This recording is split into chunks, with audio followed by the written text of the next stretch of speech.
انت مين؟ بتعمل ايه؟ وبتعمله ليه؟ عمرو محب، مترجم أسبق كارتيرون فايلر وموسيماني. فكرة الترجمة. حدوده فين، يقف فين وما تخطاش. لا، رأيي الفني احتفظ بيه لنفسي. كل واحد ليه شخصيته، مش دعوه بغيري. كده عنده ظروف وعنده أسبابه، ما بلعبش دور أكبر من دوري. هل المترجم مطالب انه يكون عنده لمسة فنية؟ طب الكابتن سامي قمصان يعمل ايه؟ احسن ما تفتي وترجم غلط. شغلك مع بيتسو موسيماني في الفترة الأخيرة، هو جاي وعارف قيمه النادي الاهلي. هل ممكن يرجع تاني أصلا؟ مانويل جوزيه مشي ورجع تاني. قعد تقريبا سنة وشهرين مع النادي الأهلي. ساب كلمه واحده: سويسرا. فرجاني ساسي وطارق حامد وزيزو ومصطفى محمد وشيكابالا. طبعا يا المكان مش مناسب، يا الشخص مش مناسب، يا الشغل مش مناسب. والشغل في النادي الأهلي صعب. التعامل مع الاسرار، مع المعلومات، مع الاجتماعات، زي البيت. انت مش هتروح تحكي البيت بره، بيتي بيحصل فيه كذا. انا بتكلم عن نفسي على فكره، ماليش دعوه بغيري.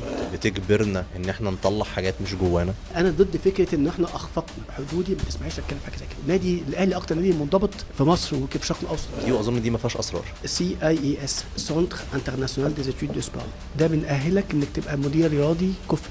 يعني في ناس فعلا كتيره فضلهم من مصر ومن دول تانية. ابو تريكه جه حاضر فتره كانت الجامعه بتتقفل. فعلا في ماتشنج او في توازن شويه. الاسعار عاليه شويه قياسا بالكواليتي بتاع اللاعبين. انا بحلم اروح الاستاد تذكرتي مكتوب عليها الدرجه الثانيه الصف السابع كرسي 47 الاقي مكاني. انت ما عندكش ده.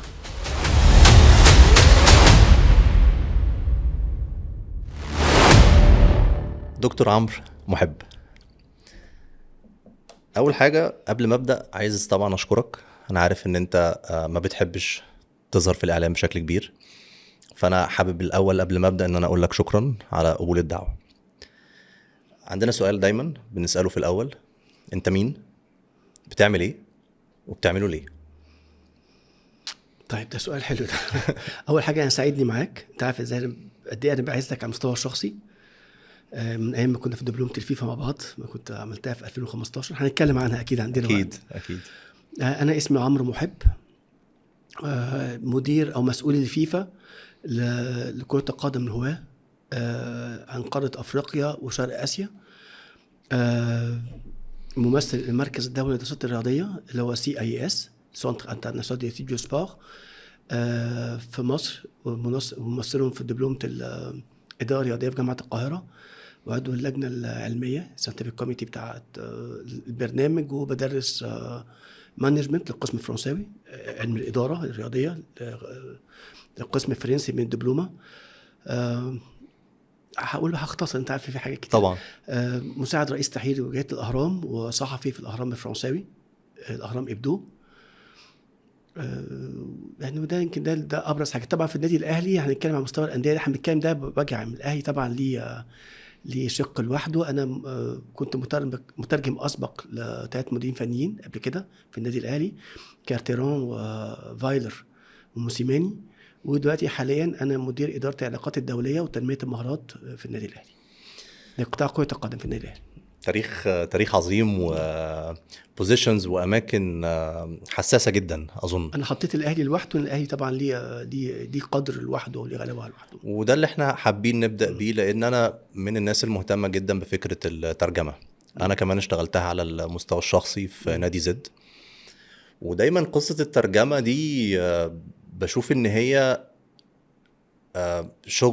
شغلانه مهمه جدا، وظيفه مهمه جدا، بس ممكن يكون ما عندناش العلم الكافي بتاعها. انا واحد من الناس مثلا كنت ببقى دايما في حاجات كونفيوزد، او في حاجات انا ببقى مش عارف ايه المفروض اعمله في التوقيت ده. فانا حابب اسمع من حضرتك الفكرة العامة، وبعدين نتكلم فيها بالتفاصيل. فكرة الترجمة عموما ليه، لو هنختصها بكرة القدم او بالرياضة، الفكرة دي لو حضرتك تشرحها لي. بص حضرتك، ان ده في كونسبت معين. المترجم بشكل عام في اي حاجه ليه شكل، وفي مجال الرياضه ليه شكل تاني.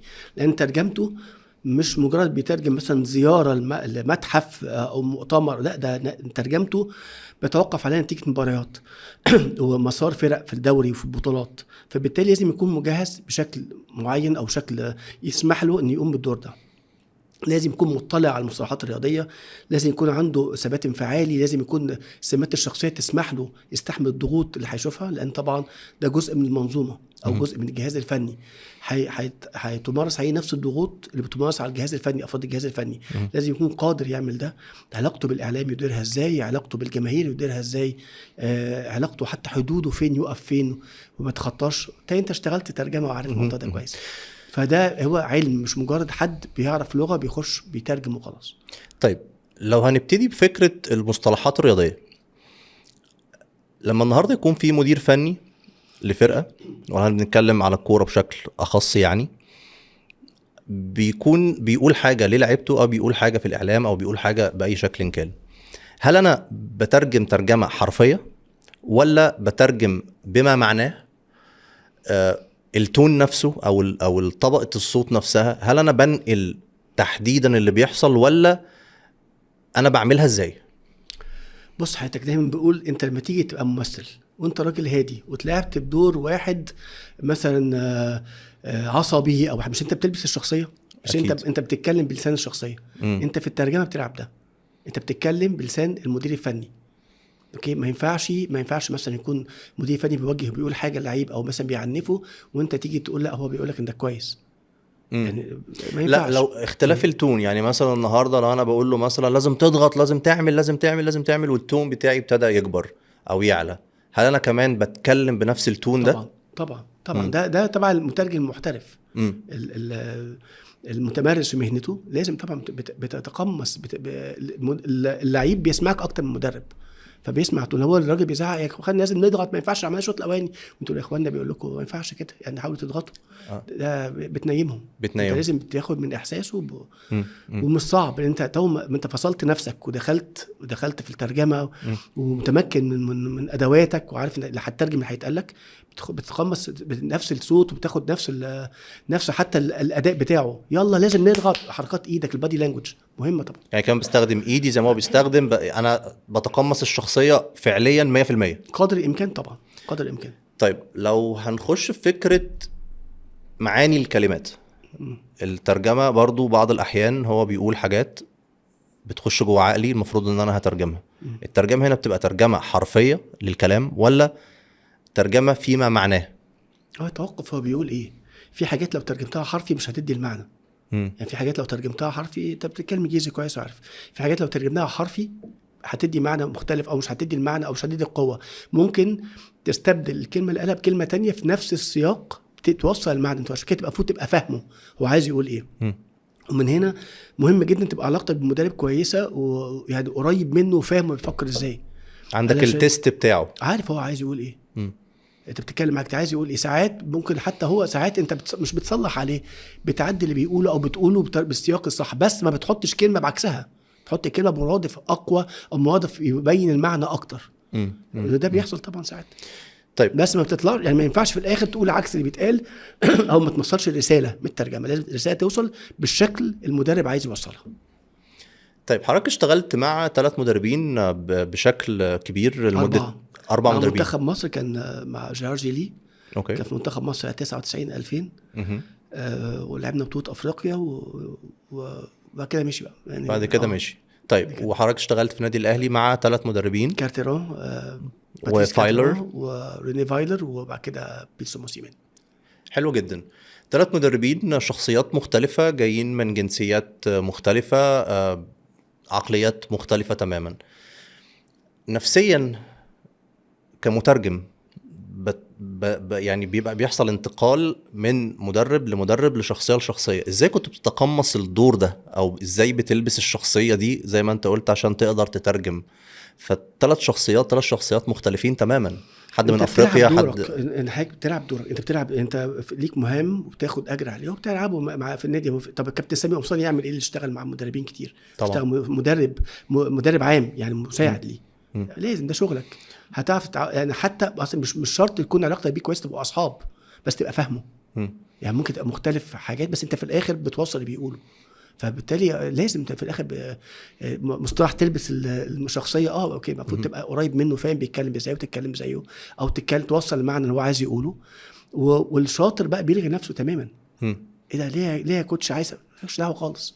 يعني قال لك حاجه حتى لو علاقتكم كويسه بره، يعني بعض الناس تعرف ان علاقتي كانت كويسه بالمترجمين اكيد بره النادي، لكن جوه ما ينفعش اراجعه في حاجه بيقولها خالص. حتى لو هو تقبل ده، هو ممكن يقول لي انت مالك، بس هو حتى اتقبل ده انا مش من حقي اقول له ده. هو مسؤول، هو اكيد فاهم احسن مني يعني، طبعا مدير فني. حتى وانا يهيأ لي ان انا فاهم ده الحته دي احسن، او فاهم العقليه المصريه، او المفروض ما يقول مش بتاعتي.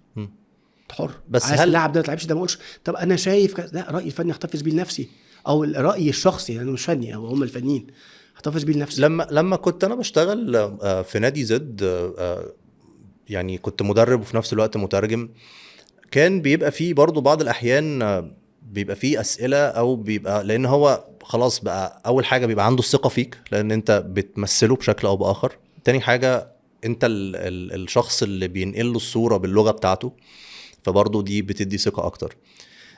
تعاملاتك مع مدربين بالحجم ده، ازاي الصورة كانت بتتنقل ما بينكم؟ يعني ازاي الصورة كنتوا بتشتغلوا مع بعض؟ ازاي؟ عايز اعرف الحكاية دي كمترجم بتعملوها ازاي؟ هو وعده اكتر مع مساعدين بتوعه، انا موجود طبعا معاه، يعني انا راجل مترجم بتاعه، انا لسانه، فموجود معاه في كل حاجه. طبعا اتكلمنا في الاول وتعرفنا على بعض وعرفت، وما كانش صعب لان انا اصلا شغلي مع الفيفا بقابل يعني جنسيات مختلفه وثقافات مختلفه، فانا في الموضوع ده من زمان. وقبل زمان كنت شغال في الاتحاد الافريقي، وانا شغال صحفي وسافرت بره. ففكره ان اختلاف الثقافات انا بعرف اتاقلم معاها كويس، مش عنديش مشكله فيها. اوكي، اختلاف الشخصيات احنا في الاخر مش اصحاب، حتى لو كانت صداقه فتره، احنا مش اصحاب. يعني انا مش يعني هو يعمل اللي هو عايزه يعني. هل في مثلا بيكون مثلا المترجم ليه علاقة بفكرة ان هو مثلا ممكن لو مترجم بس مش مدرب، هل بيبقى في مساحة لفكرة تداول الامور الفنية، ولا لا هي بتبقى بتاعته هو بس؟ لسه قايل لحضرتك انا مش من حقي اتدخل، مش من حقك حتى بص، لو كل سألك؟ كل واحد ليه شخصيته، مش دعوه بغيري. اوكي، في ناس بتتكلم، في ناس عندها، انا راجل بحب احافظ على المربع اللي على المربع بتاعك مع كل حد. وحتى قلتها قبل كده ان حتى مع اللعيبه معظم اللعيبه يقولوا يا كابتن كذا، لانه ده ما يقللش مني على فكره خالص. ماشي يا شناوي، لو كابتن شناوي ممكن بيني وبينه، بس قدام الناس كابتن شناوي يعني كابتن هاني، وهو بيقول لي يا دكتور عمرو او يا كابتن عمرو، وده ما بيقللش، بالعكس ده يعني مش معناه احنا مش اصحاب، لا احنا ممكن نبقى اصحاب.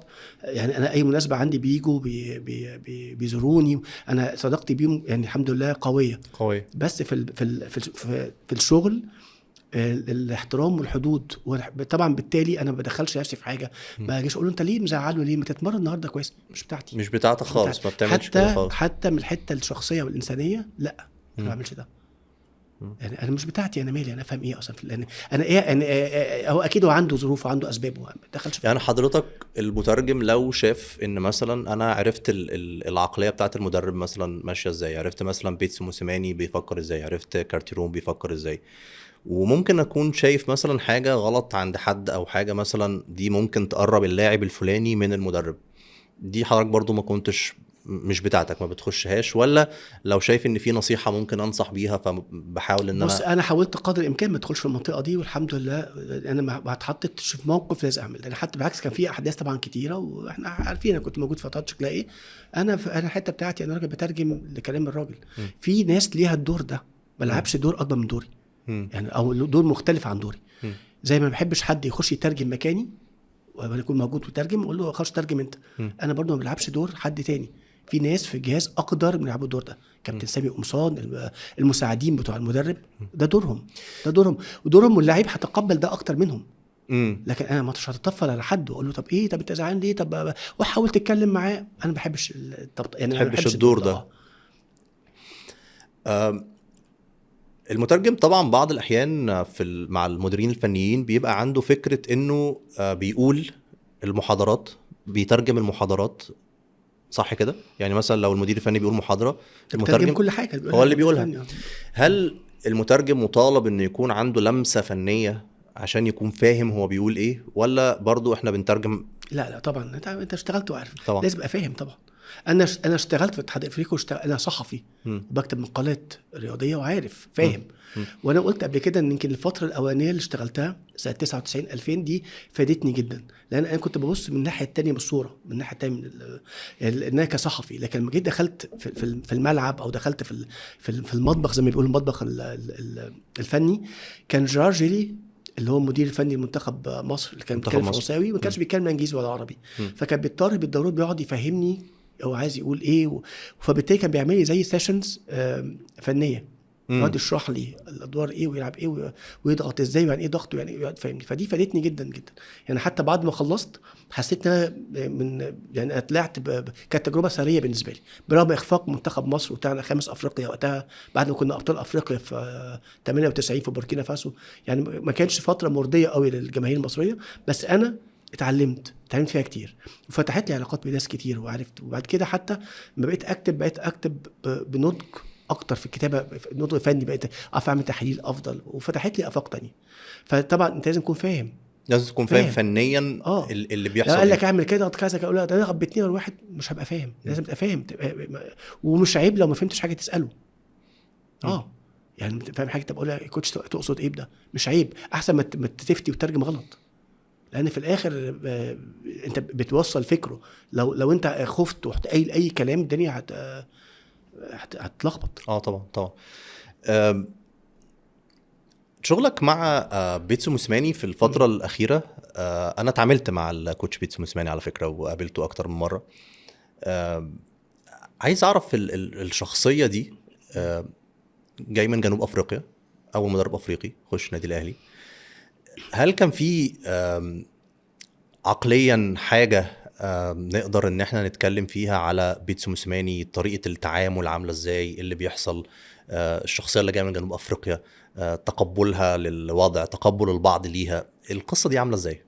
طب حضرتك عارف طبعا انا ما بتكلمش عن داخليات فريق او كده، بتكلم من جنرال. جنرال الحاجات اللي جوه دي ما بتكلمش فيها. لا خالص. هو جاي وعارف قيمه النادي الاهلي، جاي هو مذاكر، هو شاطر، هو عنده تيم، هو جاي وعارف رايح جاي فين ورايح فين ومطلوب منه ايه. واعتقد ان هو انجز معظم اللي طلب منه يعني، خاصه في الفتره الاولانيه. يعني كان كل بيقول له افريقيا ربنا كرمنا، يعني كان هو احد الاسباب وخد بطوله افريقيا. فهو جاي مذاكر، عارف هو جاي وعارف ان عنده تحدي كبير، وفي الاخر اللي بيكسب الناس بتشوفه فوق الكتاف، اللي ما بيكسبش خلاص. فهو بالتالي الرد كان في الملعب. اول ماتشات ليه كانت مع الوداد وعملت ماتشات كبيره. اداؤه كان رائع بصراحه. فهو النقطه كان ترجي، كان وداد وكسبناهم هناك وكان ترجي ولا وداد مش فاكر الذاكره بقى. كسب الوداد والترجي، وبعد كده في الفاينل مع الزمالك طبعا كان ماتش مهم جدا، ماتش بتاع القضيه. فطبعا واحد بيحقق نتائج زي دي وجاب لك كاس غايب عنك من 2013، طبعا الجماهير خلاص لان بقى معشوق الجماهير في الفتره دي. الفتره الاخيره كان بيقال ان هو ممكن يرجع تاني للنادي الاهلي. هل ده وارد انه يحصل ان هو يرجع؟ لا انا بتكلم على الفكره نفسها، كفكره ان بيتسو موسيماني يرجع تاني يدرب. ترجع له هو. هل المدرب اللي بيدرب في النادي الاهلي ويمشي على النادي الاهلي هل ممكن يرجع تاني اصلا؟ اي مدرب في اي حته في العالم بيمرن ممكن يرجع تاني. ممكن يرجع تاني. جوزيه مانو جوزيه مشي ورجع تاني، ايه المشكله؟ بس طبعا الفتره الاولانيه غير الفتره الثانيه. ماشي، كل فتره ليها ظروفها. ليها ظروف. وحقق انجازات. جوزيه حقق في المرحله الاولى والمرحله الثانيه يعني. ده حقيقي. طيب فايلر قعد تقريبا سنه وشهرين مع النادي الاهلي، حضرتك كنت برضو موجود معاه. ما قعدش كده قوي، قعد اقل ولا بالتالي سنه وشهرين تقريبا، سنه وشهرين. راجل من الناس اللي الناس اتكلمت عليه برضو بشكل كبير جدا على انه راجل ملتزم جدا، عنده عقلية كبيرة جدا، اسمه دايما بيتردد ان هو يكون موجود في النادي الاهلي. لو حضرتك توصف الشخصية دي توصفها ازاي؟ وصف كلمة واحدة، سويسري. راجل سويسري بيشتغل زي السويسريين، زي الناس اللي بشتغل معاهم في الفيفا يعني راجل بيعمل حساب كل حاجة والكلام ده اترجم في الملعب يعني بنتائجه. هو بس هو ما كانش محظوظ ان هو الفتره اللي جه فيها كان فيها كورونا وكده، كان ممكن الموضوع يبقى مختلف لاحسن لاوحش الله اعلم يعني. يعني برضو موسيماني ما جه برضو ادى دوره بشكل كويس يا ترى كان برضو فايلر هيحصل كده ولا الله اعلم، بس هو كان اكيد مش هيمشي بدري قوي كده. هل لو كانت كورونا ما حصلتش في تواجد فايلر كان ممكن يكمل ولا ما لا؟ لسه بقول لحضرتك هو كان ممكن يكمل، هو حظه وحش ان حصل كورونا، كورونا. لكن ما كانش فيه اسباب تخليه يمشي يعني. مم. الراجل محقق نتائج كويسه مع الفريق وكان مكمل، كان مشروع يعني. كان مشروع. اه فعلا فعلا انا برضو من الناس اللي بصراحه كنت يعني اتمنى ان هو يكمل في النادي الاهلي. طيب بس ده كارتيرون. ما يقللش برضو من موسيماني واللي عمله يعني. برضو لا موسيماني طبعا. ما جه يعني كل واحد في فترته بظروف والحاجات اللي كانت موجوده هو كان مناسب، او يمكن ظروف ساعدته يعني. هو برضو موسيماني لما جه على مجموعه لعيبه كويسه، وجه على حاجه كانت بنت قبل كده مع فايلر، وجه مع يعني كل واحد لعب دوره في فترته. قبل ما اطلع من موسيماني كان في طبعا الكرة الشهيرة بتاعت قفشة القاضية. القضيه الاحساس ده كان عامل ازاي نفسيا يا جماعة؟ كنتوا عاملين ازاي يعني الاجواء دي كانت عاملة انا لغايه ازاي؟ دلوقتي حاطط الصوره على الواتساب انا شفتها التاني فطبعا من احلى لحظات حياتي الواحد يعني هي بص، هو النقطه برضو يعني انا في الاخر مترجم يعني. طبعا اكيد اللعيبه اللي جوه الملعب احساس اجمل بكتير، بس انا برضو في الاهلي من اول اصغر واحد لاكبر واحد كلنا عيله واحده. بس كان شعور لا ينسى يعني بصراحه، لان كان ماتش كان صعب، وكان فرقه الزمالك جدا. شبه كامله يعني. كان افضل الاجيال اللي جت في الزمالك ده حقيقي. فرجاني ساسي وطارق حامد وزيزو ومصطفى محمد وشيكابالا طبعا. شيكابالا كان توب فورم وقتها. كانت وانت كنت برضو كان في غيابات يعني. كان الماتش كان بيروح وبيجي جدا. والشحات ضيع كوره قلقنا بعدها وكده. كيف جه جون قفشه طبعا، فرحه نططنا كلنا وفرحنا جدا. كانت لحظه لا تنسى. من اجمل لحظات حياتي، من اجمل لحظات حياتي فعلا لغايه دلوقتي يعني ما تتنسيش. الاهلي الحمد لله رب العالمين عشت معاه لحظات كتيره بعتبرها من اجمل لحظات حياتي. انت قعدت في النادي الاهلي تقريبا 5 سنين يا دكتور عمرو، صح كده؟ انا كان نفسي اجيب لك ميداليات اللي خدتها في لا مش 5 سنين. انا جيت 18 ومشيت 18. انا جيت يوليو 18 ومشيت نوفمبر 18 مع كارتيرون. بعد كده رجعت تاني في 19، وبعد كده فايلر مشي وجي بعد منه موسيماني. فضلت قاعد لغايه 22 يعني. ممكن 5 سنين على بعضها كحقبه كامله، بس في فتره منهم كان في لاسارتي ما كنتش موجود. اوكي. فتره كارتيرون ما كانتش فتره كبيره جوه النادي الاهلي، كانت فتره صغيره. وحضرتك اشتغلت مع 3 مدربين انا برضو يعني بشوف ان هم اسماء كبيره جدا. لو هنعمل مقارنه بسيطه في التعامل كدكتور عمرو، لا والله انا نفسيا كنت مبسوط في الفتره دي، او انا كنت ببقى عارف اشتغل في الفتره دي، انا كنت مستمتع في الفتره دي. انت عارف ان الشغل وانا مش مبسوط مش هيبقى شغل. فايه الفتره اللي كانت احلى فترات الدكتور عمرو؟ هو ايه اللي ممكن يخليك مش مبسوط؟ يا المكان مش مناسب، يا الشخص مش مناسب، يا الشغل مش مناسب. وبفضل ربنا التلاته كانوا موجودين وفي احسن ما يكون. شغال في احسن نادي في افريقيا، نادي الناس كلها تتمنى تعدي قدامه، بتشتغل مع افضل العناصر، افضل لعيبه، الناس تتمنى تقف تتصور معاهم، انت بتشتغل معاهم بيثقوا فيك وليك احترامك وليك قدرك. بتشتغل مع مدرب من المدربين الكبار اللي الاهلي جابه، وبتحقق نجاحات. بتيجي الصبح مبسوط لان جاي في حته بتحبها. فبالتالي الثلاثه كنت مبسوط معاهم بشكل مختلف. بس ما فيش حد اقدر اقول ما كنتش مبسوط معاه، بالعكس. لا انا مش بتكلم مش في مبسوط على قد ما انا كنت مبسوط قوي. والله التلاته زي بعض، تصدقني مش يمكن ما تصدقنيش، بس التلاته زي بعض. لا مصدق. يمكن فتره كارتيرون كانت فتره كان فيها ضغوطات اكتر. وكان برضو اول مره يعني كان برضو اول مره اشتغل في الضغط الكبير قوي ده في المنتخب مصر. ما فيش ضغط كده، ضغط جامد وعلى حساب حاجات كتير شد اعصابه وكده. كان لسه موضوع جديد عليا وطبعا يعني كان وقتها ما كانش في لعيبه، وخرجنا من بطوله افريقيا وبطوله عربيه في تقريبا في 9 ايام حاجه كده. فديك طبعا بتخرج باخفاق كده وما حققناش حاجه يعني. من الفتره دي طلعت بس الميداليه الفضه بتاعت بطوله افريقيا تاني واحد تاني بعد هزيمه الترجي في النهائي. فدي كانت فتره كذكرياتها مش حلوه قوي، مش زي طبعا فايلر وزي موسيماني كلها انجازات يعني. القاضي حمود كويس. طبعا انا ما بنساش برونزيتين كاس عالم، معاك برونزيتين كاس عالم، قطر والامارات. كل واحد ليها ظروفها وليها 2 سوبر افريقي وخدتهم برضو ماتشات صعبه. ذكريات حلوه كتير، ذكريات حلوه كتير، كلها ذكريات حلوه، كلها حاجات بقعد احكيها لاولادي دلوقتي وابقى فرحان بيها ومفتخر. انا لغايه النهارده بفضل ربنا انا سايب النادي بقالي قد ايه، سايب الترجمه، سايب التلفزيون، سايب الشاشه، الناس شايفيني يعني. انا شغال في الباك ستيج، شغل اداري. بقالي فتره طويله، ومع ذلك الناس بتشوفني في الشارع بتسلم عليا بتتصور. ده ما كانش هيحصل الا لو كنت في النادي الاهلي. يعني فضل ونعم عند ربنا، يعني الحمد لله. يعني فتره كانت كلها مكاسب على جميع الاصعده. هو الشغل في النادي الاهلي صعب؟ هو صعب للاشخاص اللي مش ما بيتحملوش مسؤوليه او ما بيشتغلوش بجديه. يعني انت عشان تشتغل في الاهلي لازم يكون بروفايل معين، لازم يكون عندك قصص معينه في الشغل. راجل جد راجل بتاع شغل، مركز، امين، بتحب المنظومه اكتر من نفسك، حاجات كلها مقاومات. والحمد لله بنجمعها في الناس الموجوده كلها، معظمهم يعني. بس يعني النادي الاهلي كيان زي اي كيان، ممكن بعض الاحيان يخطئ في تعيين الافراد، صح كده؟ اي حته فيها كده طبعا. هل النادي الاهلي ليه كاريزما معينه في تعيين الاشخاص؟ يعني النهارده لو انا عايز اشتغل في النادي الاهلي. بص، طب انك بس قبل ما نطلع من حته بيخطئ، انا ما شفت، ممكن بيحصل طبعا اي حد يخطئ، بس ما شفتش حد قلت ازاي ده جه النادي الاهلي. ففكره يخطئ لغايه دلوقتي الحمد لله ما حصلتش، او انا مش شايفها ما حصلتش يعني. يا اما كان هيبان وكان اللي بيعين زي الناس دي في كرايتيريا. انت بتتعامل مع مؤسسه، مع كيان، في معايير معينه، ومفيش مجاملات خالص. في الاهلي مفيش مجاملات خالص يعني، وده ربنا يعلم. انا بقول الكلام ده حقيقي، انا جوه المكان شايف الاصلح والاقدر على تاديه الدور بيأديه. يعني ما فيش حد بقى اجيب ده عشان قريب ده، ما فيش. الدنيا ماشيه كويس، وما فيش بقى زحمه عماله ناس كتير بتعمل حاجه معينه. كل واحد ليه دور بالشكل اللي هو لو حتى غاب الدنيا بتتاثر، فزي اي حته بره. بس يعني هل النادي الاهلي بيتعامل بفكره الفاميلي او العائله دي؟ عائله النادي الاهلي دي الاشخاص اللي ينفع تشتغل في النادي الاهلي؟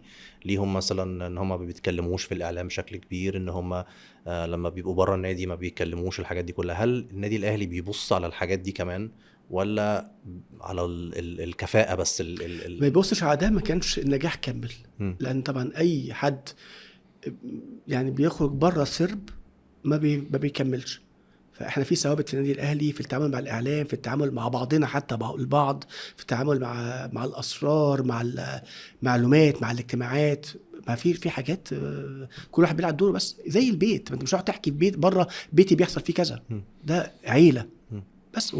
واللي بيطلع بره النهج ده بيلفظ طبعا يعني. يعني بره بيطلع يعني بيكون مش موجود خلاص، ملوش دور اه. خلاص. طيب عايز ارجع معاك للترجمة تاني. هل محتاجين في مصر ان احنا يكون عندنا كورس للترجمة؟ طب بص، انا ما اعرفش، انت طبعا اكيد عارف ومتابع ان انا بفضل ربنا الموضوع ده كان شاغلي من قبل حتى ما اشتغل في النادي الاهلي. من وقت ما اشتغلت مع الراجلي، فكره ان انت تعين مترجم عشان بس بيعرف مصطلحات رياضيه، فبالتالي ممكن تقبل بعض الحاجات او تبقى عشان مجرد بس بيعرف مصطلحات رياضيه. وليه تبقى مصطلحات رياضيه حكر على حد؟ يعني انا بفضل ربنا عرفت المصطلحات الرياضيه بحكم شغلي في الكوره، في الصحافه، وشغلي فتره في الاتحاد الافريقي، وشغلي بقى في كذا حاجه يعني. فعرفت مصطلحات، فقلت المفروض الحاجه دي تبقى موجوده متاحه. زي ما انت ما فيش حاجه ممكن نقول ده زي حاجه زي منهج او حاجه ممكن اي حد عايز يشتغل مجال الترجمه او يمتهن الترجمه يخش من خلاله، فيعرف المصطلحات. لو في اجتماعات يقول ايه، لو في تنبيهات يقول ايه، ما فيش. لو في مثلا بيتكلم مثلا مع دكتور حاجات عضلات يقول ايه. ما فيش حاجه جامعه شامله ده كله. فضل ربنا قدرت اعمل ده. انا فضلت يعني 11 سنه اشتغلت على مشروع كده صغير، بدأ يكبر. عملت زي موسوعة رياضية، بدأت بالكورة في الأول، وبدأت عربي فرنساوي انجليزي، لميت كل المصطلحات. بعد كده قلت بقى انا بشتغل كوره، ففاهم وقت الاجتماعات محتاج مصطلحات معينه، وقت محاضره الماتش حاجات معينه، مؤتمر صحفي عملتها يعني كلاسيفيها، قسمتها. بعد كده زودت عليها، دخلت كره الصالات، كره شاطئيه، لا دخل هاندبول. طب في ناس بيحتاجوا يشتغلوا مترجمين في الباسكت، بقيت ازود. لا قعدت مشروع بقى، قعدت سنين كتير بشتغل عليها. بعد كده بقيت ازود لغات واشوف زمايلي مترجمين واشتغل ويدوني الترجمه. طبعا نظير اجري، وقلت اراجع حد ناس راجعوا بره من زمايلي الصحفيين بره يراجعوا. عملت في الاخر حاجه موسوعه 64 لعبه ب7 لغات: عربي، فرنساوي، انجليزي، اسباني، ايطالي، الماني، برتغالي. وطبعا بعد ما عملتها برضو حبيت اعلي على العالي. يعني قلت طب علي على العالي. يعني حسيت الحمد لله عملت حاجه. والهدف كله يا كريم ان بفضل ربنا الواحد حاسس ان عندي معرفه او علم بتصدق عن علمك، وفي نفس الوقت اصل ليك يعني حاجه صدقه جاريه بعد وفاه الواحد، يعني تبقى في اسرع عديت على الدنيا سبت حاجه. صح.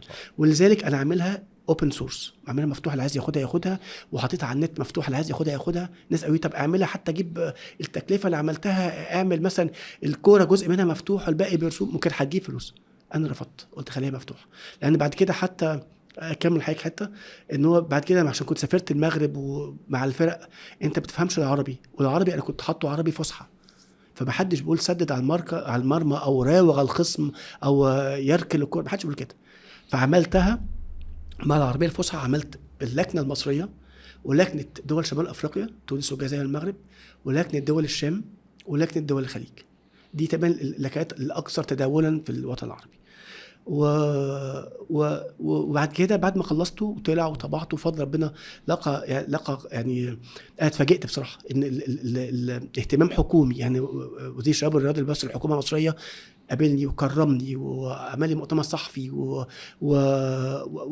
واوصى ان القاموس ده يتم التعامل بيه في الاتحادات الرياضيه، وعمل لي سبورت كبير لدرجه حتى عملت مبادره رياضيه، بقيت اعمل حتى محتوى رياضي، عمل لي دعم كبير جدا. هو معالي الوزير الدكتور اشرف صبحي واستاذ اشرف محمود رئيس الاتحاد المصري للثقافه الرياضيه، يعني اهتموا بشكل كبير.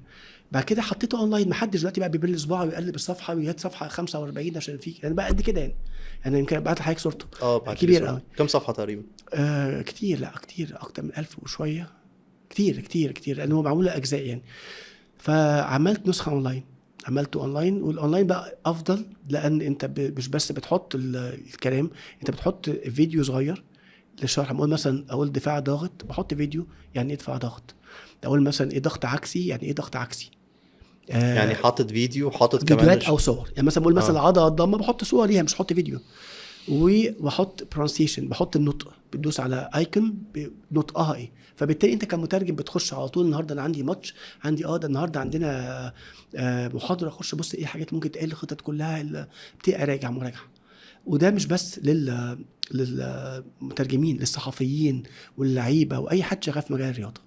اخر حاجه عملتها بقى عشان احط الكريز على التورته، فكرت في انا ليا اصدقاء اعرفهم مكفوفين من غير مبصرين وبيشتغلوا صحفيين فانا قلت طب هم برضه من حقهم يعني يبقى عندهم الماده دي متاحه. فعملت نسخه برايل من القاموس المطبوع، وعملت نسخه من القاموس الاونلاين يسمح بتصفح الغير المكفوفين الغير مبصرين. فده حاسس ده اسهامي في الموضوع. وبناء عليه بقى انا عندي اكاديميه خاصه، بقيت اعمل كورسات ترجمه، بنستخدم المنهج ده وبنستخدم مواد تانية، بنشرح ايه الاداب العامه المفروض تتعلمها، ايه ازاي تتكلم، تنظيم النفس، انت مترجم وعارف ما ترجم ازاي تنظم نفسك، ازاي تسمع وتتكلم في نفس الوقت، ترجمه فوريه. اشتغلت سنين طويله بترجم في كباين، ازاي تسمع في كباين طبعا ترجمه مترجم محترف. فازاي تسمع وتترجم في نفس الوقت، ده عايزه تمرين معين. انت ممكن تسمع وتترجم وتاخد مثلا كوبايه شاي وتشرب مثلا في البريك وقاعد سامع، ده ليها تمرينات معينه. فبقى حاجات بقينا اشتغل حاجات زي كده على مستوى يعني مبسط، على سكيل ضيق يعني، على اساس قدام ان شاء الله تبقى الحاجات دي ممكن تبقى متاحه اكتر. وبرضو المناهج دي هنهديها الاماكن ممكن تدرسها. الهدف من ده كله ايه؟ ان مفيش حد يبقى مترجم الصدفه. جبنا الراجل ده عشان بيعرف مصطلحات فرنساوي، بيعرف مصطلحات انجليزي رياضيه، لا لازم يكون حد مؤهل. دي مهنه زي اي حد، زي ما في مدلك مفيش حد بيعرف يفعص في حد يبقى مدلك، لازم يكون دارس التشريح العضلي ايه، يشتغل ازاي. المدرب الاداري هنيجي في الحته دي نتكلم دبلومه الاداره الرياضيه، ان مش اي حد زمان كان يعرف يحجز اتوبيسات ويعرف يلم اللعيبه، كان بيبقى اداري ويؤدي اللبس المغسله، دلوقتي بقى علم. الترجمه الرياضيه برضو علم. انا نفسي اشوف الاقي جيل يطلع يقول لك انا نفسي ابقى مترجم، ليه لا؟ فبتبدا كده، بتبدا بستبس كده. وبدات في بعض الاماكن في المغرب وكده بداوا يدوا اهتمام موضوع الترجمه. وانا بتواصل مع اصدقاء ليا بره، يعني الموضوع بدا يعني يطلع ان شاء الله. هو مش هيبقى بكره ولا بعده، بس يعني ان شاء الله في المستقبل القريب هيبتدي يبقى في تاهيل بشكل محترف للمترجم عشان يطلع مؤهل مترجم الفرق الرياضيه. ده مش بس كوره وباسكت وفولي واي العاب فيها بتحتاج مترجم فيها يطلع يعرف يتكلم كويس، ويعرف يتعامل مع الاعلام، ويعرف يتعامل مع ضغوط الماتشات، ويعرف يقول ايه وما يقولش ايه، ويعرف يشتغل ازاي، ويعرف مهام شغل المترجم اليوميه. المهام دي كلها مهام يعني مهمه جدا. بس في نفس الوقت لو مفيش معاها الشخصيه اللي تنفع ده هيبقى في مشكله. لان بنشوف مثلا مترجمين هم بيكونوا عارفين اغلب الاسرار.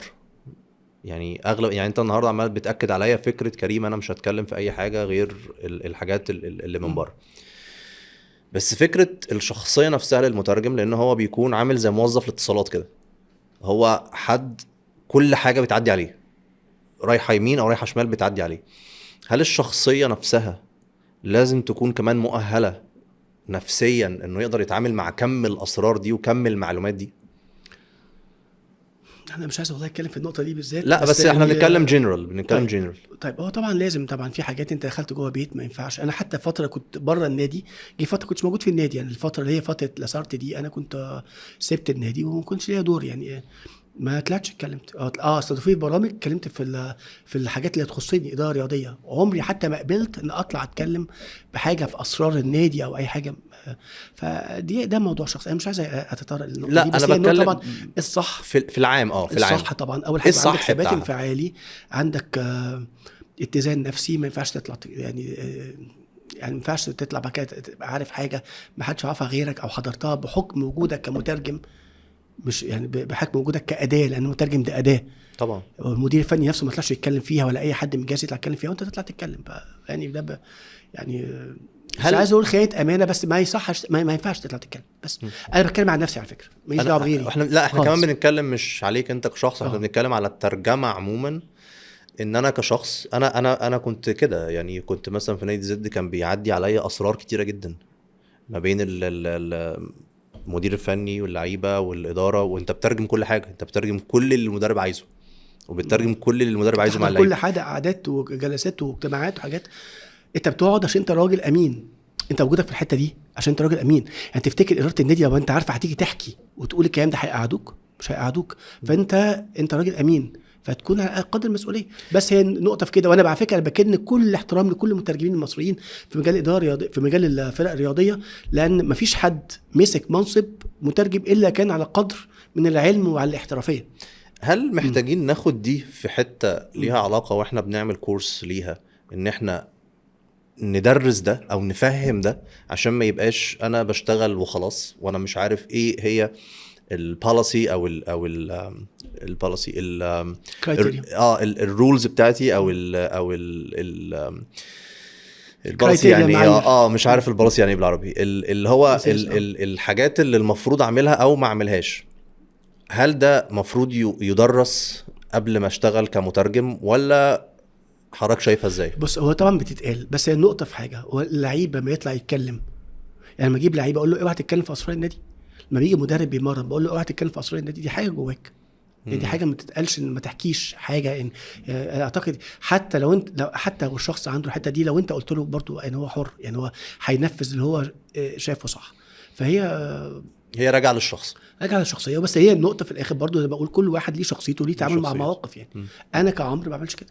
انا كعمرو الواحد كان موجود وهيبقى موجود ان شاء الله على طول.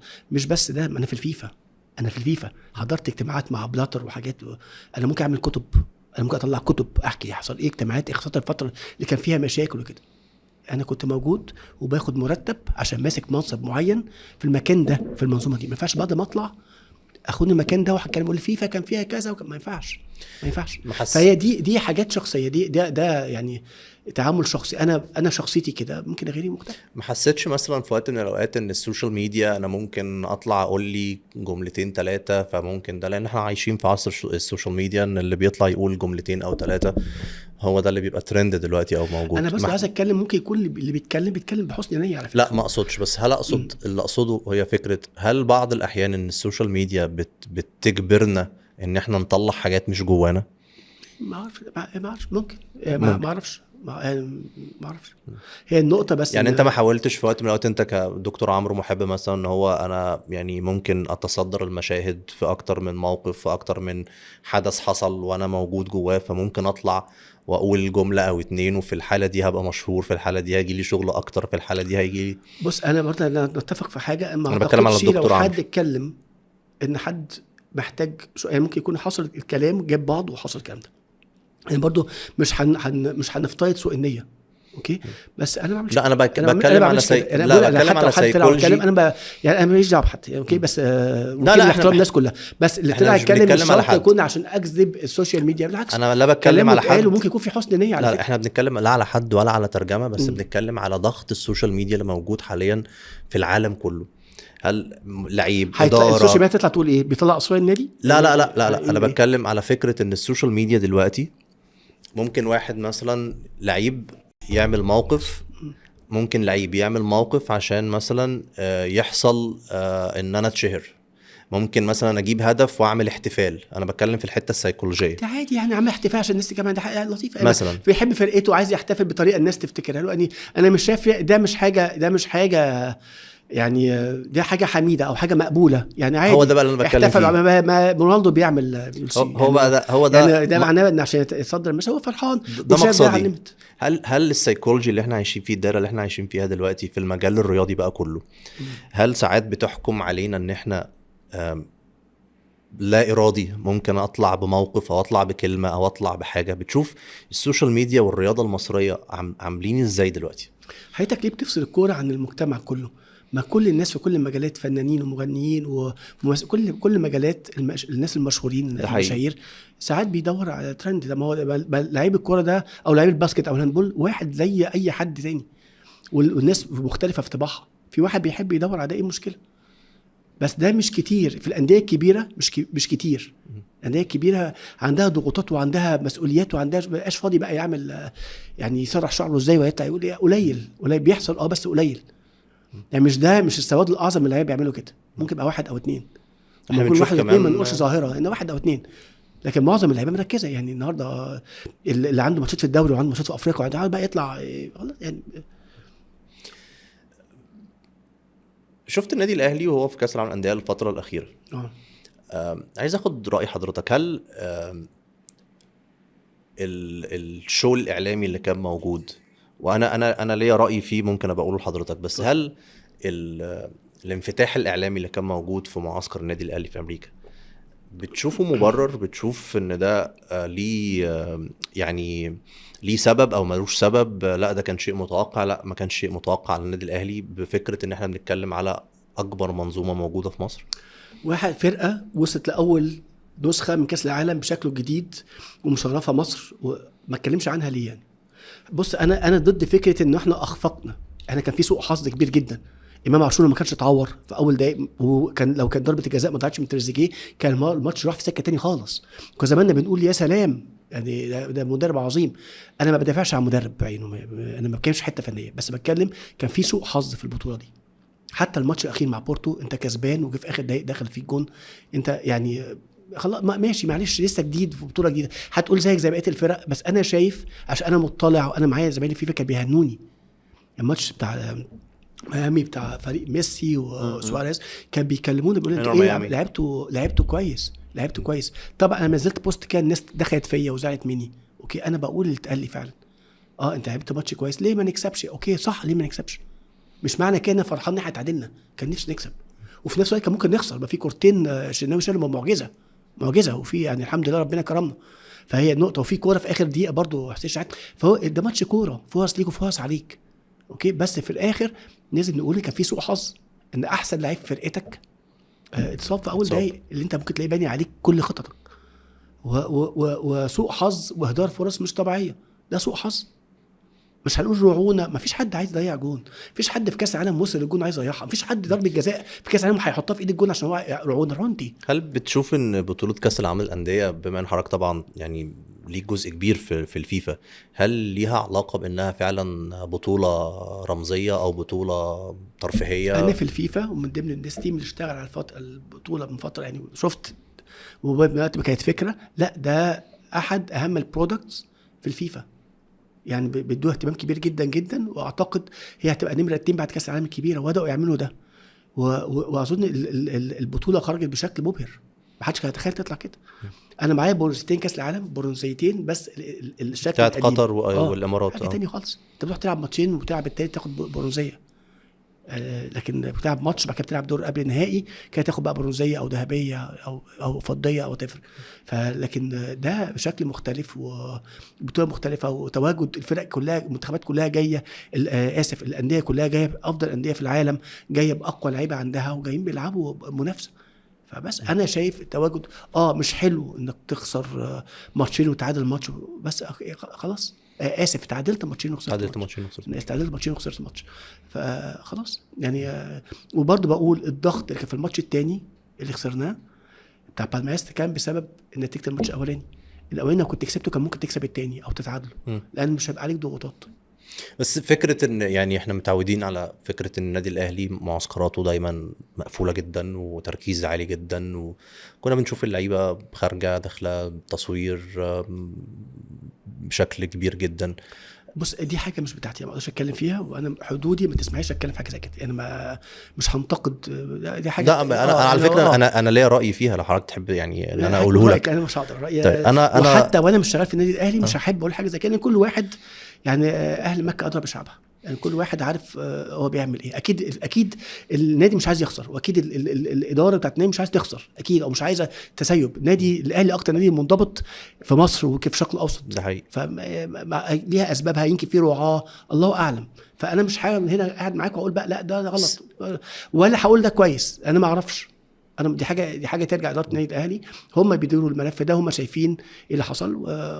وبرضه بقول لحضرتك تاني لو كنا كسبنا كان هيقول يا سلام فكروا على اللعيبه خلوهم يخرجوا عشان ما يبقاش في ضغوط عليهم. ده طبيعي الباك فاير للهزيمه تطلع اللعيبه دي كانت طالعه اصلا. يعني النادي الاهلي اكتر نادي اظن في مصر التلاحم الدوري عليه بشكل كبير. اللعيبه بتاعتهم ما بتشمش نفسها ما بت يعني من حق انا بشوف ان ده كان وضع طبيعي ومن حقهم جدا ان هم ياخدوا نفسهم. يعني اللعيبه تتابع مباريات بدوري بكاس عالم انديه ببطوله افريقيا لا يعني اظن ان كان من حقهم بعض الاحيان ان هم يفكوا عن نفسهم شويه. طيب عايز اخد حضرتك لفكره الدبلومه الرياضيه. انا كنت واحد من الناس اللي درست مع حضرتك. عايز حضرتك تكلمني على الدبلومه دي ايه اللي بيحصل فيها الناس اللي كانت متواجده فيها. يعني عايشنا كده معاك الرحله الجميله دي واظن دي ما فيهاش اسرار. طب تعال اسالك انا الاول بقى فاكر الدفعه بتاعتك كان فيها مين؟ الدفعه بتاعتي طبعا كان في امير توفيق كان في مصطفى ثابت كان في محمد ثابت كان في مصطفى منير كان في عندنا حد دلوقتي بالتالي شغال في الكاف اسماعيل ولي وطبعا كان معانا بقى الدكتور زكريا ناصف كابتن زكريا ناصف وكان معانا الدكتور نور وحضرتك ودكتور وائل. لا يعني كانت جميله. وكان معانا حد من الكره النسائيه اظن اميره ايمان او اميره كمال دكتوره ايمان كمال دكتوره ايمان وكابتن هيفا منتخب تونس بالظبط. كانت جميله وطلع منها كوادر محترمه جدا. اعتقد ما فيش حته دلوقتي في العالم العربي ما فيش حد من خريجين البرنامج فيها. CIES Centre International des Études de Sport المركز الدولي للدراسات الرياضية ده مركز سويسري. ممكن نرجع شوية نعمل بس كده نتكلم عن ايه اسبابه. يعني احنا في كاس العالم 2002 كوريا واليابان اتنظم كاس العالم نجح بشكل كويس بس اداريا كان حاسين فيه مشاكل خاصة بتنظم في بلدين مختلفتين وكان في مشاكل ادارية وبدأ الفيفا تولي اهتمام بحتة الإدارة. قال لك بقى زي ما في بقى شهادات مدربين وسي وبي واي وفي لا برضو حته الاداره. كان في زمان برنامج اسمه فوتورو 1 ده بيجمعوا الاداريين بتوع الاتحاد يقعدوا لهم محاضرات وحاجات زي كده وحاجه اسمها اولمبيك سوليداريتي ده كو اورجانيزيشن ما بين الفيفا تنظيم مشترك بين الفيفا واللجنه الاولمبيه الدوليه. قالوا لا تبتدي نعمل حاجه تانية اسمها فوتورو 3 وانا بفضل ربنا يمكن اشتغلت. انا كنت مدير عام مساعد لمكتب الفيفا لتطوير كرة القدم عن شمال وشرق افريقيا يمكن 10 سنين. فكنت انا من ضمن الستاف اللي بيشرف على تنظيم الكورسات كلها للمنطقه 17 دوله. فبداوا فطور الصيف ده الاداريين وبدا الموضوع. بس النقطه كانت في الاخر انت برضو بتاهل اداريين اللي بيدولك الاتحاد ومحدود بعدد معين. يعني لو تعمل حاجه فطور ده حاجه اقليميه فيها 10 دول، كل اتحاد هيبعت لك 2. انت عايز تشتغل مع الاتحادات بشكل اكبر. بقيت تعمل حاجات اسمها وين افريكا وذ افريكا وحاجات كده، حاجات كاستمايزد للاتحاد. بس فضل الموضوع ان انت عايز تبقى معاك شهاده، تدي شهاده. الشهاده الفيفا ما يقدرش تدي شهاده، الفيفا ما هياش جامعه. فبالتالي عملت اتفاقيه مع جامعه نيوشاتل في سويسرا، ومع عملوا حاجه ومع يسموها ايه ميري، يعني زي محافظه نيوشاتل، وعملوا البروجرام اسمه الماجستير الفيفا. طبعا ده من خلال حاجه اسمها السي اي اس اللي قلت لحضرتك عليها، مركز الدولة للرياضة الرياضية. مركز انشأوه الثلاث اطراف اوكي باشراف تام من الفيفا والجامعه نيوشاتل، على اساس يدي شهاده ويدي دراسات في مجال الاداره. ده من خلال ماجستير. الماجستير ده بيقعد 9 شهور، 3 اشهر في سويسرا، 3 اشهر في ايطاليا، 3 اشهر في انجلترا، والدراسه باللغه الانجليزيه، والعالم كله بيجي حوالي 35 واحد. الموضوع نجح جدا، بس برضو بقى فيه زياده على الطلب ده. ان احنا ده برنامج صغير النهارده عشان اقدم بقى حلين يا ما اتقبل، وكان غالي جدا يعني حوالي 35,000 يورو او اكتر، يمكن 70,000 يورو كمان بالاقامه وبالانتقالات. فقالوا خلاص نعمل حاجه في سكولرشيب، في منح بس طبعا محدوده يعني. طب نعمل حاجه زيها في الجامعات، يعني في الدول. يعني في الدول هي جامعه، انت مش هينزل هو جامعه هتنزل في جامعه. فعملوا زي مذكرات تفاهم واتفاقيات مع جامعات حوالين العالم، ان كل جامعه بتغطي بلدها والمنطقه بتاعتها. وكانت من دول اوائل الدول اللي كان جامعه القاهره في مصر، والجامعه دي بتغطي حاجه. كنت موجود وشفت كان معايا الناس من السودان المنطقه وغير المنطقه. يعني لو حد جالك من مثلا من فرنسا عايز يدرس عندك، دي برنامج دولي، برنامج دولي للسبورتس مانجمنت. البرنامج ده بيعمل ايه بقى؟ مش بس 9 شهور، لا انت بتقعد، ده الناس شغاله في مجال الاداره الرياضيه. الهدف من البرنامج تاهيل الناس اللي شغالين في مجال الاداره، مش الناس مش عايز يبقى اداري، اللي انت شغال اوريدي وعندك خبرات. لان زي ما حضرتك بتقول دلوقتي، بتقول انت كان فاكر كان معاك فلان وفلان وامير توفيق. جزء من المكاسب البرنامج ده التبادل المعرفي وتبادل الخبرات والنتوركينج، شبكه العلاقات. الست ركائز الاساسيه للاداره الرياضيه، اللي هو اداره الاحداث الرياضيه، اداره المنشات الرياضيه، الماليات اللي هي ازاي تعمل بادجت لاتحاد وبادجت لنادي وشركه اداره رياضيه، الماركتينج سبونسرشيب تسويق رياضي وقانون رياضي السبورتس لو، وكوميونيكيشن علم اتصال او اعلام. الست مواد دول عشان الناس اللي بتشتغل في مجال الرياضه ما ينفعش تيجي تتفرغ تقعد معايا. فعملنا برنامج مكثف، كل 3 بلوكس، 3 فترات دراسيه، فتره زمنيه من كل واحده والتانيه حوالي شهر ونص او شهرين او شهرين ونص. كل برنامج ليه على حسب الاجنده الدوليه، يعني او اجنده يعني مثلا لو في دوري بطوله اسيا بتعمل حساب عشان الناس كلها بتشتغل في اماكن مختلفه. بتيجي 12 يوم في مصر في جامعه القاهره. بتدرس كل مره مادتين من الكذا اللي احنا قلناها. يعني اول بلوك مثلا بيبقى فيه اداره رياضيه وكوميونيكيشن، الثانيه مادتين وثالثه وكده. وبيجي لك زي ما انت شفت برضو، بيجي لك جاست سبيكرز، بيجي لك ناس محاضرين زائرين من الفيفا او من من المؤسسات الرياضيه الكبيره في العالم، بيبادلوا خبرتهم معاك وبيقول لك بتسالهم. وانت ساعات بيبقى يعني على حسب الاحتياج، مثلا الفتره دي محتاجين حد مثلا في تامين الملاعب، محتاجين حد. فبقى مهم جدا، لان مش بس الماده العلميه ومش بس التبادل المعرفي، لا كمان المحاضرين اللي بيجوا لك. طبعا المحاضرين مختارين على قدر عالي جدا من العنايه. المحاضرين الناس كلهم خبراء. عندنا مستشار نصر عزام، دكتور نور الزيني، كابتن زكيه ناصف زي ما قلت، انا بدرس اداره فرنساوي، الدكتور اشرف، دكتور اشرف ميداني، ناس كتير جدا يعني الناس كلها. وفي حتى من السنه اللي فاتت في ناس من السعوديه وناس من، لان بيخدم كام دوله، ناس كتير جدا جدا جدا من دول كتيره جدا خدت البرنامج ده. يعني انا في الفصل بتاعي السكشن بتاعي كان فيه فرنساويين وكنديين كتير جايين من انديه كبيره في فرنسا، بياخدوا الدبلومه دي. بعد ما تخلص، بعد كل بلوك بتعمل فيه امتحان كده تحريري تاكد ان انت فهمت واستوعبت. بعد كده في بحث ختامي. البحث الهدف منه نتاكد ان الراجل ده يقدر يشتغل تحت ضغط وبيشتغل في جروب، لان ما بيشتغلش بقى انا مش وان مان شو انا لوحدي. وبنعمل بتوازن في اختيار المجموعات، مجموعات من شخصين ل5 اشخاص بيعملوا بحث تخرج. البحث اللي بيكسب على مستوى الجامعه بينافس الجامعات الخارجيه كلها. ده اللي كان امير توفيق ناجح فيه بالظبط. في الليفل بتاعنا. بالظبط. انت بقى يمكن ما حضرتش ان في سنه 2022 في بحث مصري كسب على مستوى العالم وبقى افضل بحث. كان مين المجموعه؟ كان مجموعه عمرو عادل، عمل شركه اسمها تطوع. عمرو ده يمكن كان وضعه مختلف شويه. عمرو ده كان، انا كنت ماسك استاد القاهره في بطوله افريقيا 2019، مسؤول اعلامي من استاد القاهره، منسق اعلامي من استاد القاهره، وهو كان واحد من المتطوعين. وكان في مشاكل كتير، مش زي اي بطوله يعني، كان من تنظيم رائع بس كان في مشاكل. هو الراجل عشان اشتغل متطوع وشاف القصه ايه، حط النقط دي، وبعد ما خلص بحث التخرج بتاعه عملوا شركه للمتطوعين، لتأهيل المتطوعين وامدادهم للبطولات. عندك بطوله بتتكلم الشركه دي اسمها شركه طوع، وعمل بطولات كبيره جدا، وعمل بطوله العالم.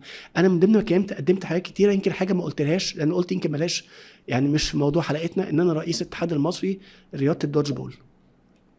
وكنت رئيس اتحاد افريقيا، لان الاتحاد الافريقي في افريقيا ومصر بيبقى بالتبعيه نائب رئيس اتحاد دولي، المفروض بتاعه مع رئيس اتحاد دولي.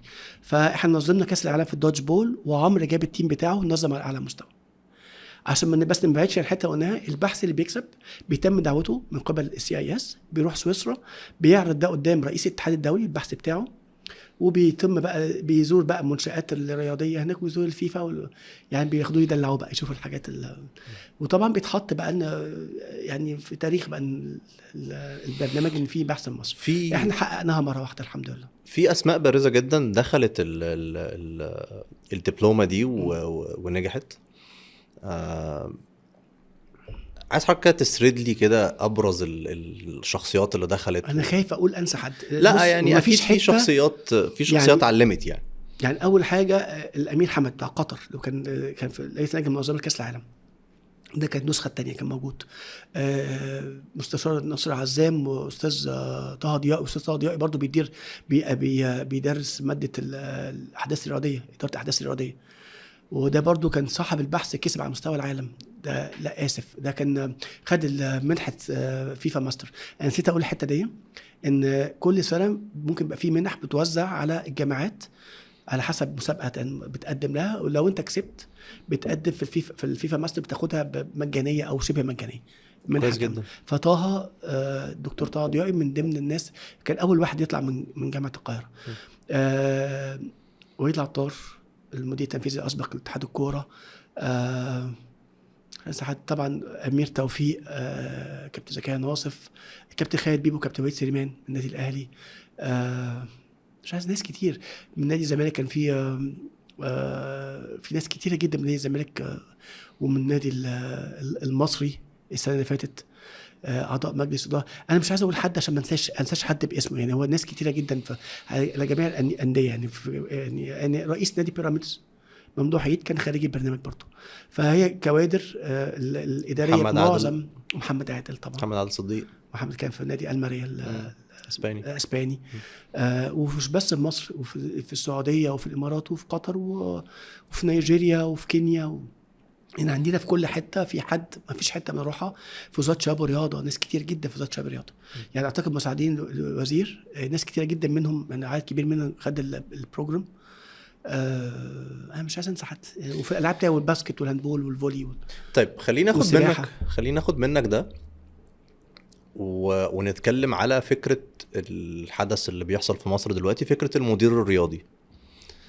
هل الدبلومه دي بتطلع مديرين رياضيين بالشكل اللي العالم ماشي بيه، ولا هي ليها اجزاء تانية بتشتغل عليها؟ لا هي مش بتطلعها، يعني هي بتأهل. ماشي. انت بتعرفك زي ما قلت لحضرتك ان خلال 6 ركائز اساسيه للاداره الرياضيه، وبنزود عليهم سبونسرشيب، حتى بنديله محاضرات.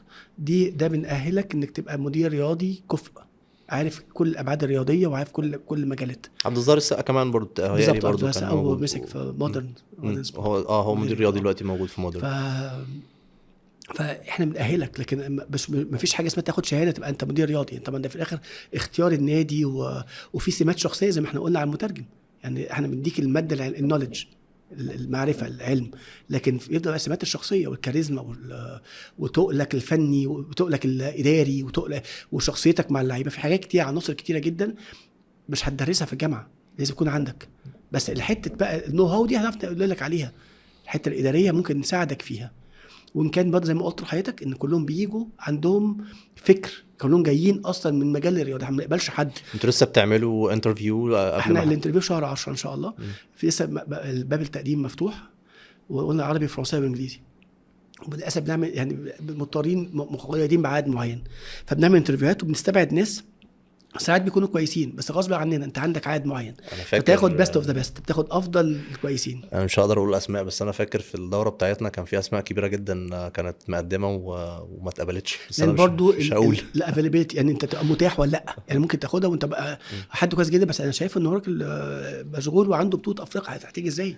لا انا كمان عارف ان انتوا كمان بتدوروا على كوادر، يعني انتوا كمان بيبقى عندكم فكره اللي هي انا عايز كوادر معينه، انا مش عايز مثلا حد اوريدي موجود بقى في الاعلام كل يوم وموجود في السوق كل يوم وهو اوريدي شخص يعني مش محتاجني في حاجه هيجي ياخدها شو اوف بس. برافو عليك. فاحنا انا فاكر في التوقيت بتاعنا كان في اسماء كبيره جدا جدا جدا، في ناس اوفر كواليفايد، في ناس انت مش محتاج، انت مش محتاج.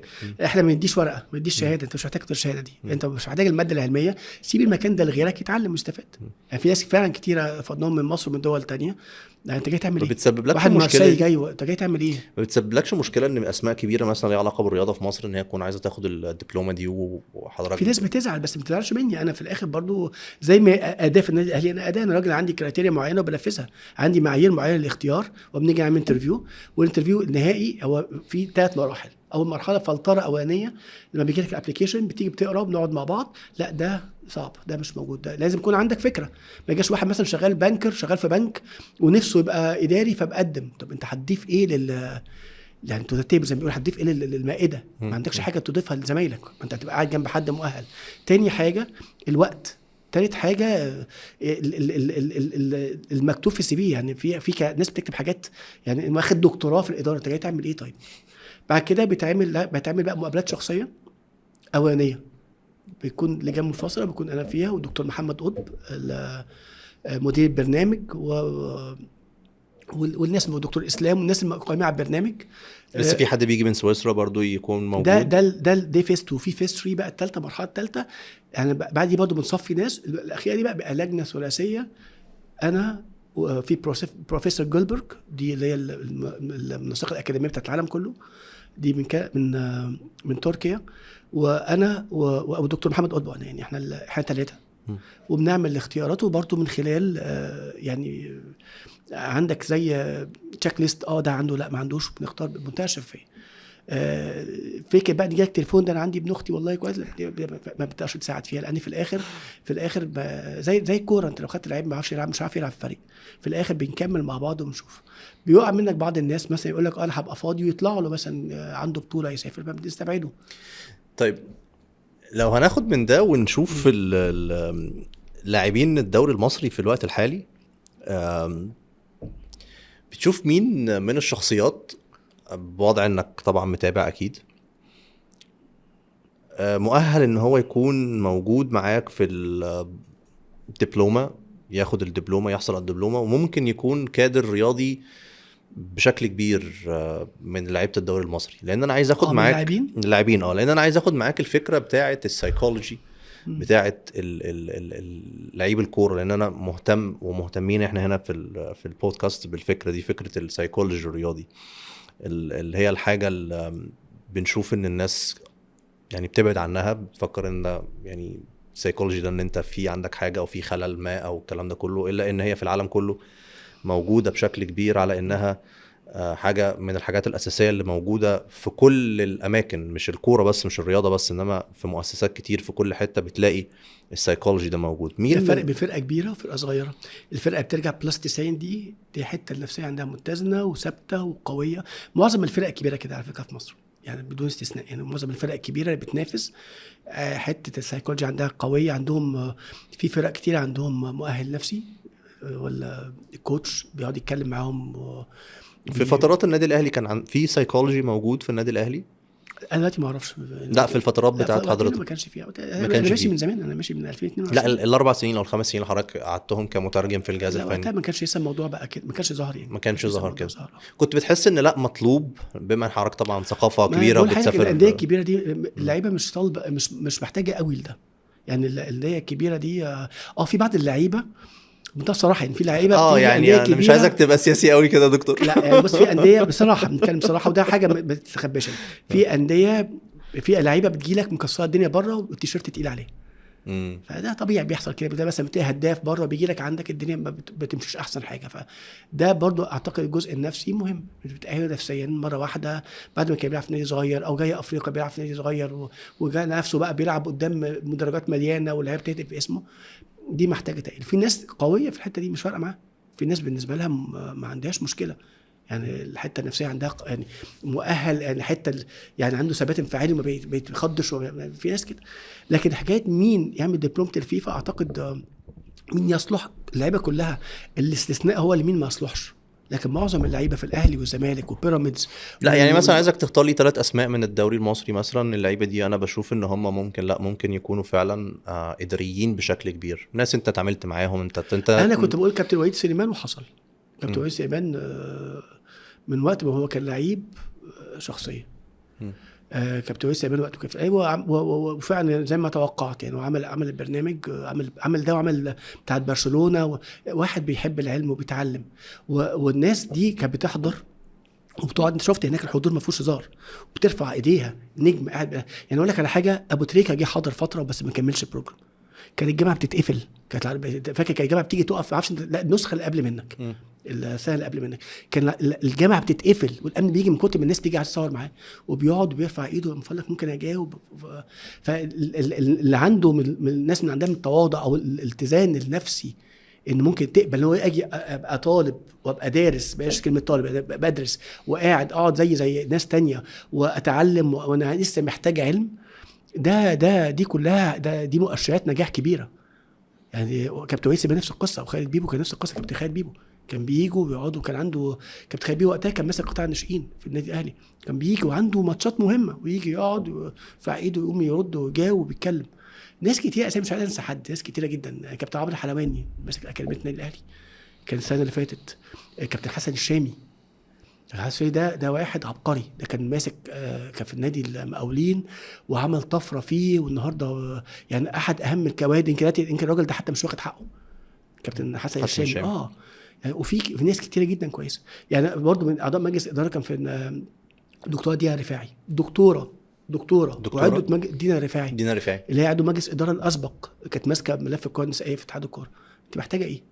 وجايه بتحضر وبتقعد بتحضر منتهى الالتزام، ومعاها مدربات قوى نسائيه وادارات قوى نسائيه المفروض اصغر منك قاعدين وبيشتغلوا جروب في البحث وكده. فالحاجات دي كلها مهمه، وده احد اهم اهداف البرنامج، ان انت تعرف تاقلم نفسك بظروف انت موجود فيها وتقعد تدي ما تتعالاش على حاجه. ودي برضه عشان كده دي السمات الشخصيه بنتكلم فيها.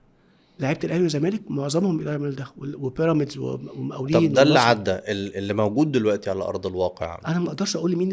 لا يعني حد عايز شايف لا يعني انت شايف مثلا مين شخصيات ممكن تكون انت اتعاملت معاه؟ خلينا نشوف مثلا كابتن الشناوي، كابتن محمد هاني، كابتن طاهر ما شاء الله عليه. انا بحب عقليته جدا. انا بتكلم في حته بعيده عن الكوره، انا بتكلم في كوره. لا انا بتكلم على اللي هي العقليات اللي ممكن تبقى ليدر. وكان كابتن عمرو السوليه برضه ومشي. الناس يعني ده تحس ان هو ممكن يجي واعتقد ممكن تلاقيهم قريب يعني. اعتقد بعد ما يخلصوا ممكن تلاقيهم موجودين معانا لو هم ما حبوش يمتهنوا الحته الفنيه يعني. ان هم اهالي ناس كتير، مش عايز انسى حد بس ناس كتير ومين ناس كتير بتشوف. طيب مين بقى ممكن يكون لا عنده الحته الفنيه اكتر شويه من الحته الاداريه؟ لا دي هم يعرفوها، ما اعرفش. لا انت من وجهه نظرك يعني من اللعيبه اللي بتلعب دلوقتي يعني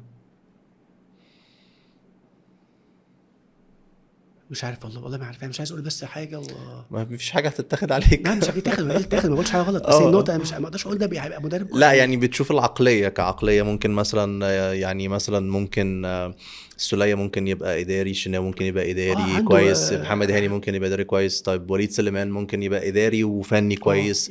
مين تاني بقى دلوقتي موجود في اقول لك على حاجه. في عندنا في مصر واحد من اهم الكوادر الفنيه والاداريه، كابتن سامي قمصان. يعني كابتن سامي قمصان بالتوازي مع دوره الفني بيلعب دور اداري مهم جدا في لم الفرقه. شخصيه محبوبه، شخصيه جميله، عنده كاريزما، اللعيبه بتحترمه جدا. ودور كبير جدا. يعني الفتره اللي فاتت اللي انا كنت موجود فيها مع الفريق، يعني كان وجوده مهم حتى لينا كلنا، حتى كل افراد الجهاز بيعرف يلم فده راجل مع الجزء الفني يعني يصلح يبقى يمسك يعني مدير رياضي او مدير كوره. انا عنده المقومات الاداريه مع الحته الفنيه اللي هو متفوق فيها جدا، اللي هو بيتميز فيها جدا. خبرات كمان كبيره جدا، طبعا سنين كبيره على شخصيه فكره. وشخصيه على فكره وخلق. صديق شخصي محترم، علاقتنا ببعض قويه جدا، شخصيه يعني نقعد نتكلم من هنا للصبح عليها يعني. صعب تلاقي حد بيبقى بيجمع بين الحتتين، خلوق وشاطر في شغله، تسمعلوش صوت، متميز في شغله. دكتور عمرو، الكرة في مصر والارقام بقت كبيره قوي. شايف ان احنا فعلا يعني نستاهل الارقام دي؟ اللعيبه بتاعتنا تستاهل الارقام دي؟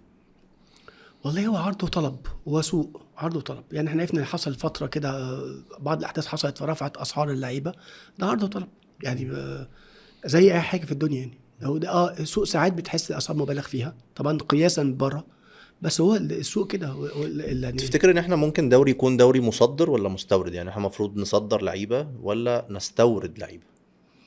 والله نجاحك في انك تصدر، يعني النجاح يبقى عندك كوادر كويسه وعندك مواهب كويسه بتديها الانديه بره، بس مفيش نادي ما بيستوردش، مفيش اسف دوله ما بتستوردش، مفيش دوري ما فيهوش لاعبين اجانب. يعني يعني شايف ان الارقام اللي موجوده يعني مقارنه بالليفل بتاع الكوره بتاع لعيبتنا فعلا في ماتشنج او في توازن شويه؟ يعني هو طبعا الاسعار عاليه شويه عالية. يعني الاسعار عاليه شويه قياسا بالكواليتي بتاع اللاعبين يعني، ده بوجه عام يعني. طب عشان نرتقي بالمستوى الرياضي بتاعنا، حضرتك تديني روشتة كده، احنا محتاجين ايه في الدوري المصري بتاعنا عشان نبتدي نوصل للليفل اللي الناس بتتمناه؟ محتاج من خلال شغلي بقى ومن خلال الحته اللي بفهم فيها تدخل العلم. يعني دخل زي ما حضرتك قلت حته السايكولوجي، حته مهمه جدا، حته تاهيل كل الكوادر، الاهتمام بجميع يعني المنظومه بشكل عام، يعني جميع عناصر المنظومه، التحكيم والحته الفنيه والحته الاداريه، لان في الاخر كلها بتكمل الصوره كلها كامله بالتحكيم وتنظيم البطوله منتظمه. حضور جماهيري، تعرف ازاي تدير استاد، وتعرف ازاي تستقبل جماهير وما يبقاش في احداث تحصل. دي برضو دي محتاجه حنكه ومحتاجه نو هاو، تعرف ازاي تعمل ده، ان بقى تستقبل، ما تخافش بقى خلاص. احنا بقى لنا اكتر من قد ايه، اكتر من 14 سنه من 2011. كتير قوي في اجيال ما راحتش الاستاد، في اجيال طلعت وكانت صغيره وكبرت ما راحتش الاستاد. خلاص انت جزء من حلاوه الكره بتاعتك والدوري بتاعك والقيمه التسويقيه للحضور الجماهيري في الاستادات. اتفرج على ماتشات الدوري التونسي والمغربي والجزائري، انت بتغير. انت عندك ده بس في الماتشات الدوليه، لكن ابتدي نظم بقى، ده مش هيجي كده بين يوم وليله. لازم اللي يبقى قائمين على الموضوع ده مؤهلين لده وعندهم معرفه ده، ومش عيب تستعين بخبرات خارجيه في الاول لغايه ما يقفوك على رجلك وتبقى عارف. انت بتحلم تنظم كاس عالم، نظم ماتش الاول، نظم ماتش يدخل الجماهير الاول ودي تمشي بسلام، وتاكد انت 5000 خليهم زود ابتدي اشتغل مع نفسك واعمل. انا بحلم شخصيا انا اروح الاستاد تذكرتي مكتوب عليها الدرجه الثانيه الصف السابع كرسي 47 الاقي مكاني. انت ما عندكش ده.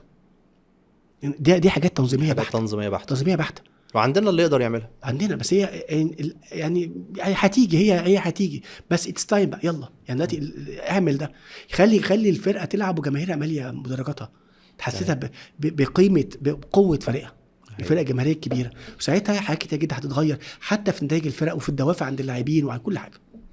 اخر حاجه عايز اسال حضرتك عليها، حضرتك المسؤول عن مدير العلاقات الدوليه وتنميه المهارات في النادي الاهلي. عايز اعرف ايه البوزيشن ده، ايه حضرتك بتعمل ايه في قطاع كره القدم؟ حضرتك بتعمل ايه بالظبط؟